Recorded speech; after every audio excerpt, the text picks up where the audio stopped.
Maayong buntag diya kaninyong tanan basahon ta kini 112 para makakaton kita. Wala ni kabuti sa kaminoto palihog kog like ug share sa tuwang video. Ayaw ninyo higugma ang kalibutan o bisag unsa nga iya sa kalibutan. Kung higugmao ninyo ang kalibutan, wala ka mo may gugma sa amahan. Kaya ang tanang butang nga iya sa kalibutan, ang unod nung kahidlaw, ang tanang gikaibgan sa mga mata, o ang tanang gipasigarbo sa tao, dili kini iya sa amahan, kundili iya sa kalibutan.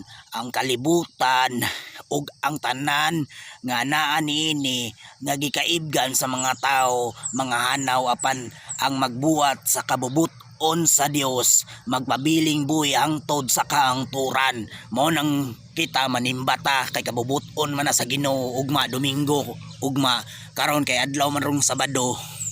Daghang kay salamat sa inyong pagtanaw. Palihog ug like ug share sa tuwang video kay magpadayon kita.